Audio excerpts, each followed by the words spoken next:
정말 한 2년여 동안 우리가 같이 예배하는 시간들을 참 많이 꿈꿔왔고 기다렸는데 시간이 지나니까 이렇게 또 드리는 날이 오게 되네요.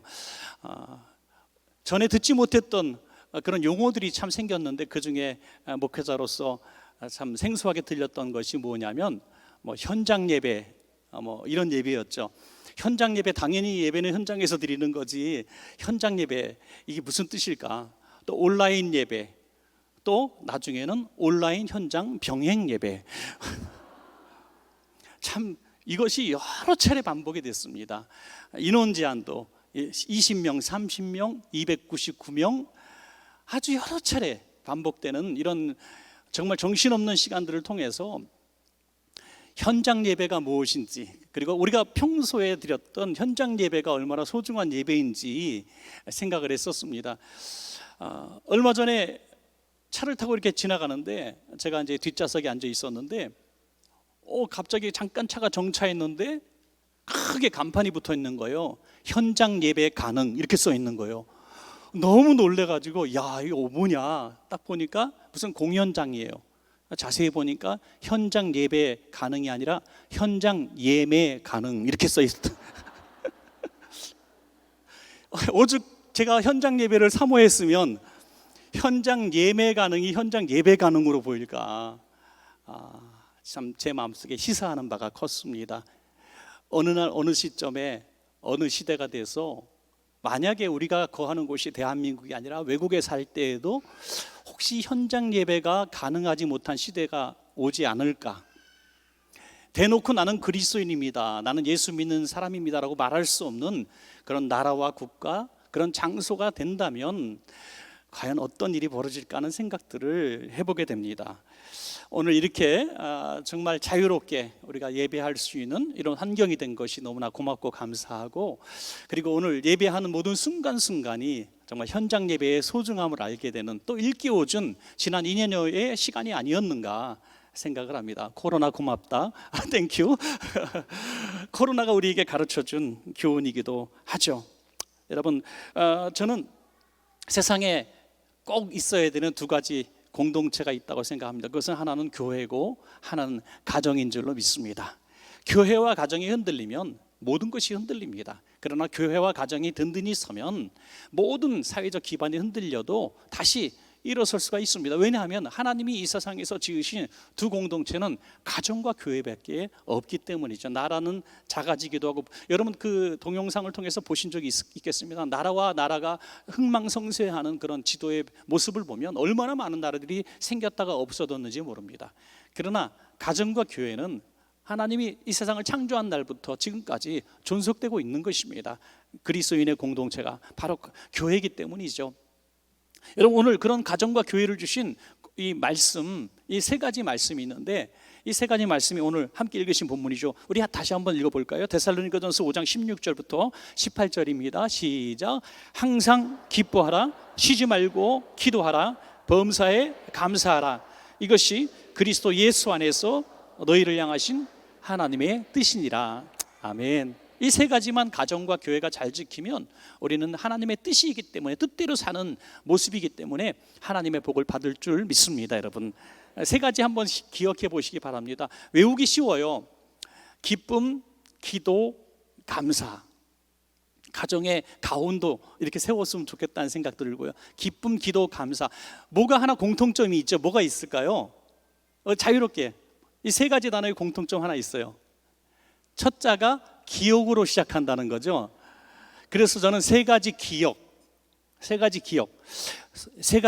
이렇게 기억입니다. 그래서 더 쉽게 쓰리고, 전문 용어예요. 전문 용어. 전문 용어 쓰리고, 기쁨, 기도, 감사 기억했으면 좋겠어요. 첫 번째, 항상 기뻐하라. 기도죠. 기쁨입니다. 항상 제가 강조하는 것 중에 하나죠. 성도는 기뻐해야 된다. 성도의 표정이 전도지다. 그런 말씀 늘 드립니다. 저는 이런 얘기 들을 때 제일 행복해요. 다른 교회 성도님이 등록하시거나 오셨을 때 원천교회 성도들은 자기 표정이 밝아요 하는 얘기를 들었을 때 너무 기분이 좋습니다. 얼굴이 밝다는 거, 기쁘다는 게 바로 예수 믿는 것이 나는 행복합니다는 그런 증거 아니겠습니까, 여러분? 이렇게 전도한다고 보시죠. 예수 믿으세요? 여러분, 누가 예수를 믿겠어요? 예수 믿으세요? 표정도 즐거워야 저분 예수 믿고 뭔가 좋은 게 있구나 하고 기뻐하는 것이죠. 제가 많은 교회를 다녀보고 또 교회 탐방도 참 많이 했는데요, 제 관심은 어떻게 하면 이 교회가 미래가 어떻게 될 것인가라는 예견하는 그런 즐거움도 있었어요. 그래서 조사를 했는데 그 결과가 다 맞더라고요. 근데 부흥하는 교회에 10년 후 정말 부흥했어요. 부흥하는 교회의 공통점이 딱 두 가지가 나오더라고요. 하나는 예배 중에 아멘을 잘하시고, 두 번째 교인들의 표정이 밝아요. 그런 교회는 10년 후에 보면 반드시 큰 교회가 되어 있습니다. 저는 그래서 우리 교회도 부흥할 줄로 믿습니다. 아멘이 이제 나오긴 하는데 사실 이 아멘이 약간 부족한 건 사실이잖아요. 우리가 집에 가서 아멘 하시고 물론 생각나면 아멘 하시지만 하여튼 표정 하나는 확실히 우리 교회가 밝은 것 같아요.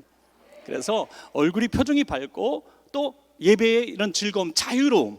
어떤 교회에서 예배 드리면요, 뭐 어떤 교회는 뭐 특정한 것은 아니에요. 불특정한 교회지만 제가 예배를 이렇게 드리도록 하면 굉장히 피곤해져요. 힘들어. 뭐가 경직되어 있고 화가 났는지 표정들이 너무 무서워. 막 싸우는 것 같아요. 여러분, 그런 예배가 어떻게 하나님이 기뻐하시는 예배가 되겠어요? 그래서 예배도 오늘도 아이들과 함께 예배하는 날이잖아요. 그러니까 아이들 떠들어도 괜찮아요. 떠들면 막 움직이면 그냥 놔두세요. 왔다 갔다 하면 애들이 헌금위원도 하고 나중에 목사도 되고 그러는 거예요, 여러분. 그러니까 애들 왔다 갔다 하는 거 놔두시라고요. 그냥 괜찮아요. 애들 울면은 애들이 울어야 애기지 뭐, 그죠? 그러니까 예배가 좀 자유로워야 돼요. 행복해야 돼요. 여러분들, 무서워서 화장실도 예배 시간에 못 가면 안 되는 거예요. 여러분, 급하면 왔다 갔다 오세요. 괜찮아요. 예배가 자유롭고 행복하고 내가 교회 가는 것이 즐겁고 표정이 즐겁고 할 때, 또 아멘 소리가 즐겁게 나올 때에 그 교회는 정말 기쁨이 충만한 교회가 될 수 있습니다. 세상에 기쁨을 주는 것은 감각이에요. 눈으로 기쁨을 찾잖아요. 보는 것으로 영화, 또 뭐 영상 이런 것들을, 경치, 관광, 또 맛으로, 음식으로, 또 손으로 접촉하면서 피부로 느끼면서 감각적으로, 또 몸으로 느끼는 어떤 격렬한 스포츠 이런 것들을 통해서 우리는 즐거움을 찾아요. 그러다 보니까 끝에 그것으로 매진하는 사람의 끝은 결국 이런 약이라든지 이런 극단적인 것들로 치달을 수밖에 없는 거예요. 여러분, 진짜 즐거움의 원천은 예수님밖에 없어요, 여러분. 그러므로 오늘 본문에서도 말씀하시면 주 안에서 기뻐하라.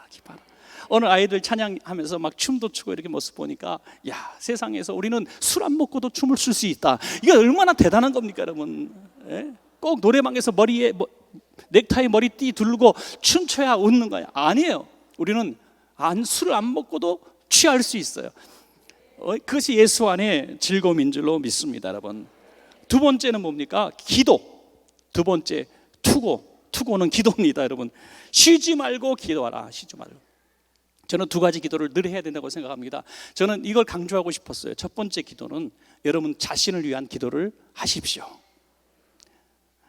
저는 우리 성도님들이 너무 가슴이 아픈 부분이 뭐냐면, 자식을 위해서도 또 세상에서 직장을 위해서도 교회를 위해서도 많이 충성하고 헌신하시는데 정작 자신을 너무 사랑하지 않는 것을 봐요. 여러분, 세상에서 자신을 사랑하지 못하는 사람은 이웃을 사랑할 수가 없어요. 그래서 예수님이 말씀하셨어요. 내 이웃을 내 몸과 같이 사랑하라 했는데, 내 몸을 학대하고 스스로 죽을 생각을 하는 사람이 어떻게 이웃을 사랑할 수 있겠습니까? 나를 사랑해야 돼요. 여러분, 이렇게 여러분을 쓰다듬으면서, 머리든지 여기 쓰다듬으면서 참 수고했다 한번 인사하시기 바라요. 참 수고했다. 할렐루야. 얼마나 위로가 됩니까? 또 얼마나 슬퍼요. 오직 여러분 위로하는 사람이 없으면 자기가 스스로 옆에 있는 사람들한테 어루만져주면서 고마워요, 참 수고하셨어요, 인사합시다. 참 수고하셨어요.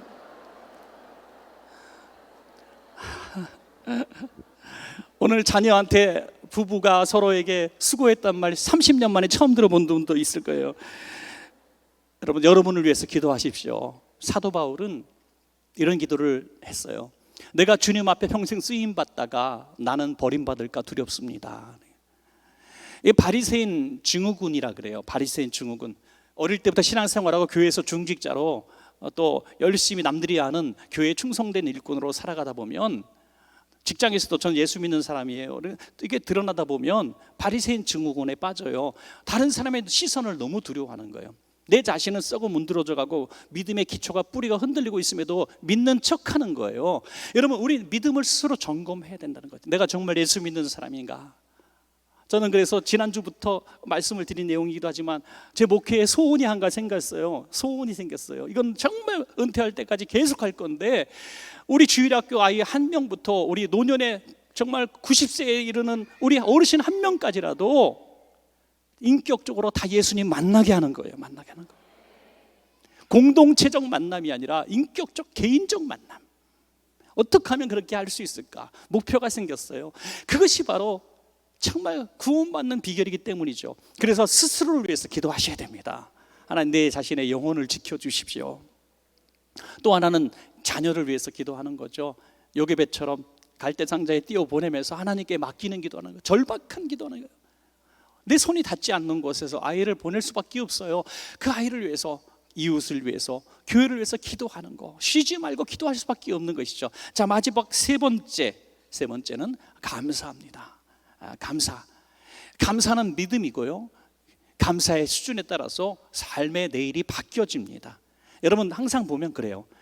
초등학교 때부터 중학교 때부터 고등학교 때 동창 한번 생각해 보세요. 그때 별명이 투돌이 스머프였던 친구, 지금 잘 됐습니까? 지금도 투돌이에요. 친구 없어요.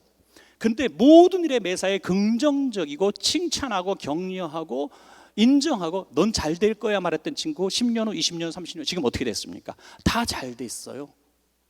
여러분, 분명한 이건 통계고 과학이고 정말 분명한 겁니다. 확실한 겁니다. 거기다가 하나 더 섰다면 얼마나 놀라운 축복이 있을까? 바로 믿음이죠. 믿음.